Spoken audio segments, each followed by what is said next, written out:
തൃശൂർ ജില്ലാ സൗഹൃദവേദിയുടെ ഓണാഘോഷമായ ഓണത്തോളം 2024 അവിസ്മരണീയമായി. 2 ഘട്ടങ്ങളിലായാണ് ഓണാഘോഷ പരിപാടികൾ നടന്നത്. തൃശൂർ ജില്ലാ സൗഹൃദവേദിയും ടാക് ഖത്തറും റേഡിയോ സുനോയും സഫാരി ഹൈപ്പർ മാർക്കറ്റുമായി ചേർന്നാണ് സഫാരി മാളിൽ മെഗാ പൂക്കളം, പായസ മത്സരം, ചെണ്ടമേളം, നാടൻപാട്ട്, വടംവലി, വിവിധ കലാമത്സരങ്ങൾ എന്നിവയോടെ ഓണാഘോഷത്തിന് കൊടിയേറിയപ്പോൾ കൊട്ടിക്കലാശം ഹാമിൽട്ടൺ ഇന്റർനാഷണൽ സ്കൂളിൽ മെഗാ ഓണസദ്യ, മാവേലി, കേരളത്തനിമ വിളിച്ചോതുന്ന വിവിധ കലാപരിപാടികൾ, കലാഭവൻ നസീബ് അവതരിപ്പിച്ച മിമിക്രി ആൻഡ് ഫിംഗർ ഷോ എന്നിവയോടെ നടന്നു.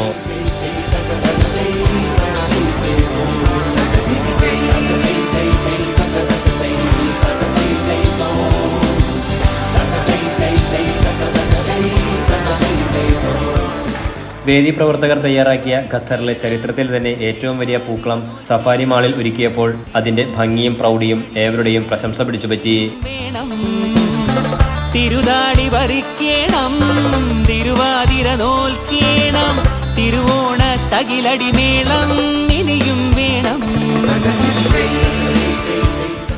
വേദി വനിതാ കൂട്ടായ്മയുടെ നേതൃത്വം നടന്ന ഏറെ ശ്രദ്ധേയമായ പായസ മത്സരത്തിൽ പുരുഷന്മാരും വനിതകളുമടക്കം 16 പേർ വിവിധതരം പായസങ്ങൾ അണിനിരത്തിയപ്പോൾ ഏറ്റവും മികച്ചത് തിരഞ്ഞെടുക്കുവാൻ ഖത്തറിലെ അറിയപ്പെടുന്ന ഷെഫുകൾ വിധികർത്താക്കളായി എത്തി.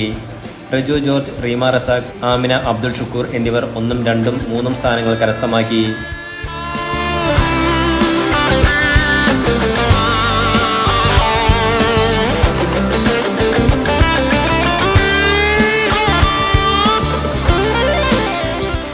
രക്ഷാധികാരിയും നോർക്ക റൂട്ട്സ് ഡയറക്ടറുമായ KJ മേനോൻ മുഖ്യാതിഥിയായ യോഗം ഖത്തറിലെ ഇന്ത്യൻ അംബാസഡർ വിപുൽ ഉദ്ഘാടനം ചെയ്തു.